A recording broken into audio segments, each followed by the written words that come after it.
So we have the evil alt-right. I first heard about the alt-right about 6 months ago, and I have been studying it ever since. I do not know what others think, but I do not consider myself as part of the alt-right.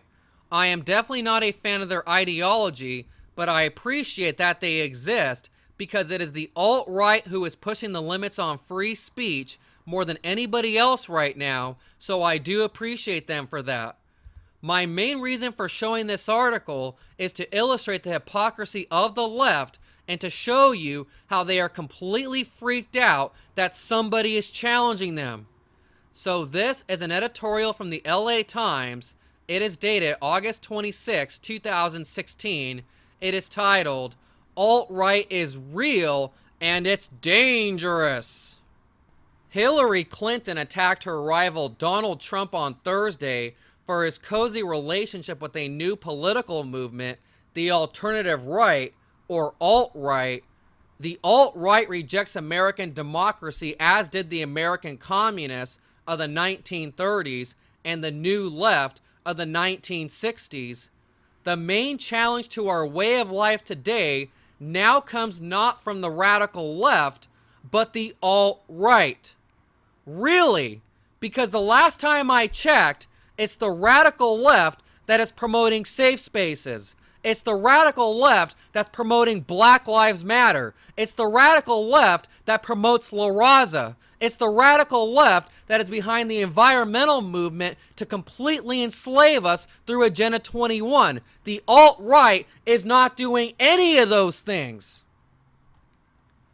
Starting in the 1960s, anti-Semites, overt racists, and John Birch Society adherents were cast out of the political mainstream. These outcasts laid low for a while, but they didn't just disappear. Now their ideological descendants are trying to take over the Republican Party as well as the country. The alt-right supports the physical removal of illegal aliens, the TPP. It opposes feminazism, diversity, gay special rights, the New World Order, gun grabbers, and civil rights. Wow, they just sound really bad, don't they? They don't want the TPP. They don't want their guns taken. They don't want illegal aliens. Oh, they are just such racists. Let's attack them. But it is the underlying ideology of the alt-right, rather than its controversial policy positions, that is truly sinister. Alt-right thought is based on white nationalism and anti-Americanism. The alt-right holds in essence that all men are not created equal, and that as racial equality has displaced white dominance, America has declined and no longer merits the allegiance of its white citizens. Alt-right leaders, unlike neo-Nazis or KKK supporters, are intellectually and rhetorically sophisticated. Jared Taylor, editor of the American Renaissance website, holds degrees from Yale and the Institute blah blah blah in Paris. On his site, Taylor published an open letter to cuckservatives, the alt-right's insulting term for rhinos, neocons, and people who pretend to be Republicans. In the letter, Taylor denies the notion that the things you love about America are rooted in certain principles. Rather, they are rooted in certain people. That is, white people. Germans, Swedes, Irishmen, and Hungarians could come and contribute to the America you love, Taylor says. Do you really believe that a future Afro-Hispanic, Caribbean, Asiatic America will be anything like the America your ancestors built? White nationalism is more important than inalienable rights because even when they violate your principles, white people build good societies. Even when they abide by your principles, non-whites usually don't. Should I really say what I think about that? I don't know. There's some social justice warriors that might get upset. Richard B. Spencer of the National Policy Institute, who went to the universities of Chicago and Virginia, is openly anti-American.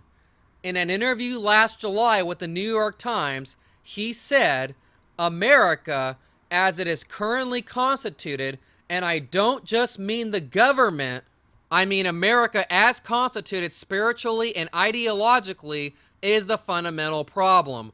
I don't support and agree with much of anything America is doing in the world. Well, I agree with that.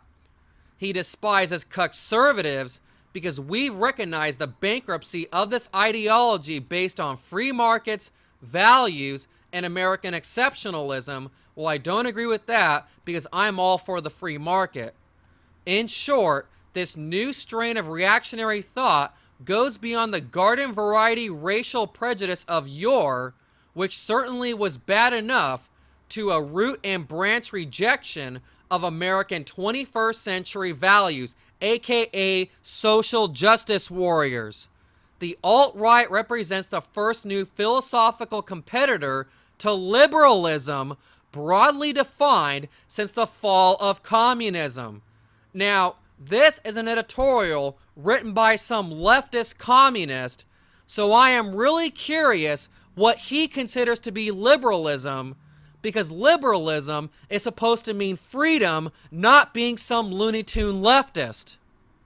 Is anyone listening to the alt-right? Yes. So the alt-right has an audience, and in Trump, it has a candidate. Well, there it is. That is the only reason why this is even being brought up in the first place, because they want to make Donald Trump guilty by association. Trump's rants about Mexican rapists charging across the southern border, because that never happens. His attacks on the La Raza judge of Mexican descent, and his calls to ban Muslims from entering the country are all in line with alt-right ideology. Accordingly, alt-right organizations made robocalls for Trump in the Iowa, New Hampshire, and Utah primaries. Oh, they're just so bad.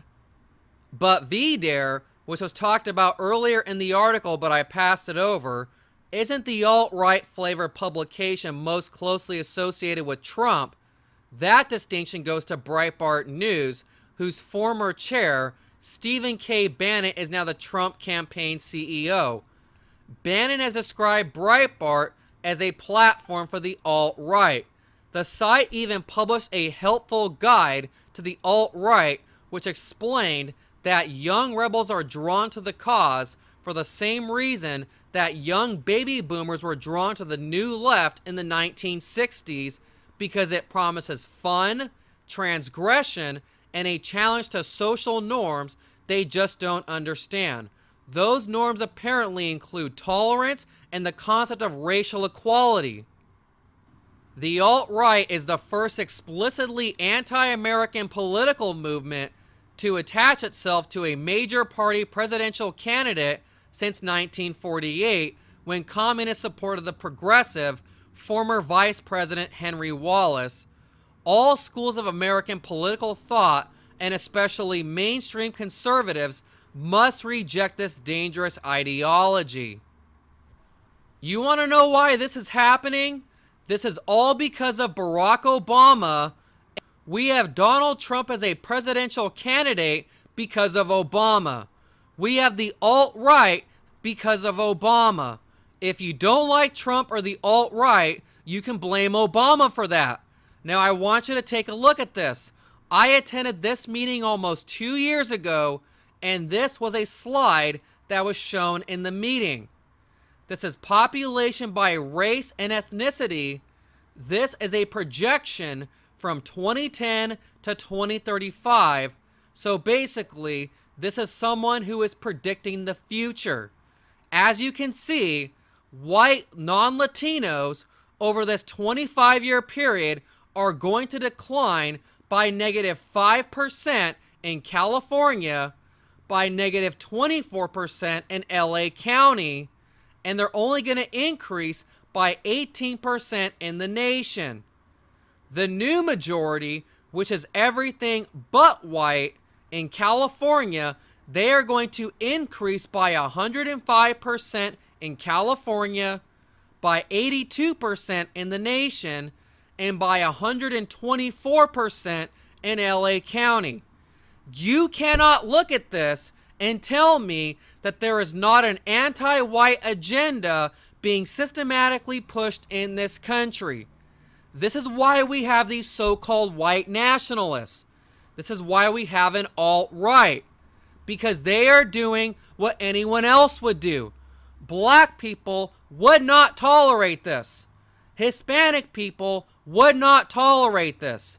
Asian people would not tolerate this. But whites are expected to keep their mouths shut, submit, and recognize their white privilege because we are taught that only white people have held slaves throughout history.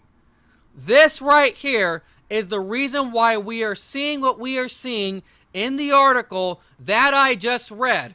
And if there really was true racial equality in this country, we wouldn't have an alt-right.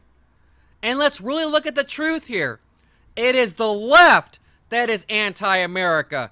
It is the left that hates the free market.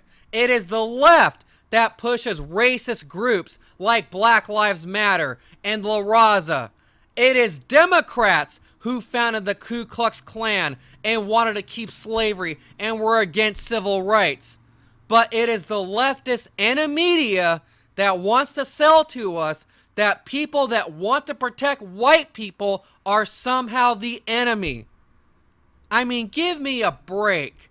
This is all a joke. It's all propaganda. It's all about dividing us. That's all for now. Grano61 signing out.